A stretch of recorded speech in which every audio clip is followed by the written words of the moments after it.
Yeah, I suppose there's this sort of undercurrent of fear at the moment where, there is a lot of uncertainty in the markets, and there's been a lot of bailing out again, and nobody really knows what impact that's going to have over the next year or 5 years or 10 years. But everybody's got this sort of keep calm and carry on mentality where it's like, if I think about this too deeply, I might actually have some sort of nervous breakdown. So I'm just going to clock in for work and, go shopping, feed the family and crack on. I don't know what, it's always been like this, right? This is the history of the relationship between governments and their people, right? And it can go back to, as far as you like, but, in recent times, the Cold War, this is the idea that we're all going to die from mutually assured destruction. More recently, obviously, we've got COVID. Back then, it was the financial collapse. We've had Brexit. This is all just a stick to beat people with, to make them, to push them down, basically. So what do you think will happen next then? Like in the next sort of, obviously you don't have a crystal ball, but if you were a betting man, how do you think the next sort of 1-2 years is going to look in Britain? So there's sort of multiple things bundled into that. I think one of the most sort of interesting things about this whole 2020 period is that Brexit has almost become a footnote. Something that was so important to us. Yeah, it's become a footnote. And the thing before that was austerity, right? Yeah. Here in the UK. I don't know how international your listenership is. I'm sure you've got people from all around the far world, and wide, every continent, mate. Yeah. But when we think about austerity, for example, I pulled a stat off, from listening to a podcast last night, and basically 1/3 of every dollar ever printed has been printed this year, right? Really? So when we think about money printing and austerity and governments buying their own debt with their own money, just printing money and then buying their own debt with it. Yeah. Well, this year has just knocked austerity and Brexit into a cocked hat, right? And said, that's completely immaterial. This now is what we all need to focus on. And so, in answer to your question, what we're going to see over the next couple of years is lots of volatility and a very weird situation where we're going to have simultaneous inflation and deflation depending on the assets. Right. And how will that look like for a regular person with a house and a job and food price? Like how is that going to look for you, basically? How does it affect? Let's bring this back to me, Tom. So there's multiple things that you can package up into all this, right? So from a very basic perspective, printing tons of money, right, ends up going into the financial system into different ways, right? Initially, when they started quantitative easing, which is what we're talking about ultimately, printing money and buying bonds, right? Yeah. And then they basically realized that was becoming less and less effective.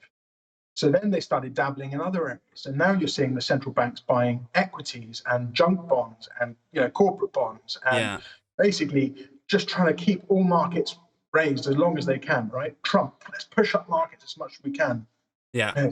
The whole global economy is basically, and this goes back to this point that I was making, which is it's basically this David versus Goliath battle between the hedge funds and the people who can short sell and the whole of the financial ecosystem, which is basically all based on looking after the incumbents, right? It's about looking after Goldman Sachs. It's about looking after Morgan Stanley, JP Morgan, and the big boys. It's about looking after the roles of the central banks. It's about Carney going from Goldman Sachs to the Bank of England, back to Goldman Sachs, then into the probably the government of Canada. This constant sort of revolving of these powerful figures, Barroso, and we see it obviously in the European Union as well. But coming back to your question, so we're going to see lots of volatility. We're going to see, in terms of your life, in terms of aid, what we're going to see probably is a real bifurcation. So for example, TVs are always used as an example for inflation, right? Oh, well, my flat screen television is so much cheaper. And yes, that is true. So certain objects become cheaper and cheaper and cheaper. And that's largely because we've inducted billions of Chinese into the global system, basically. So the last few years have been heavily deflationary. You've had these contrary forces of money printing on one hand, and then basically bringing in a load of mostly Chinese and across the sort of developing world into the developed world, which is naturally deflationary. So you've got these sort of contrary things. So what we've had in the last few years is mostly deflationary. However, I don't know when the last time you bought a Mayfair townhouse was, or a 1960s Ferrari 250 GTO. Yeah. But the prices of those motherfuckers have gone through the roof. Yeah. Right.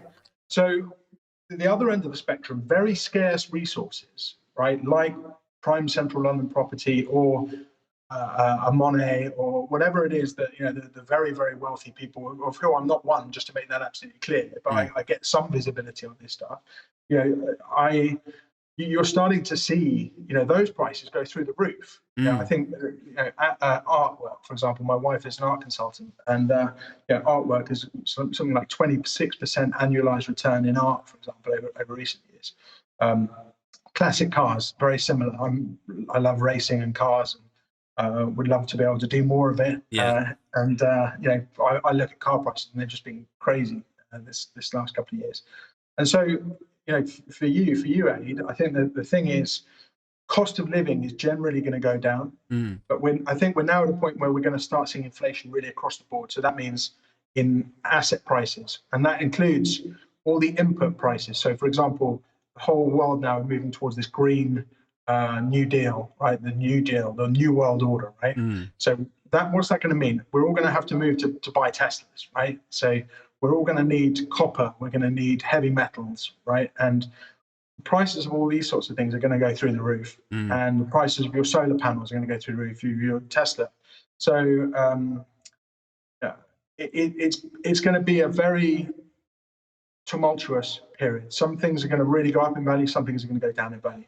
And that's a great opportunity for traders, frankly.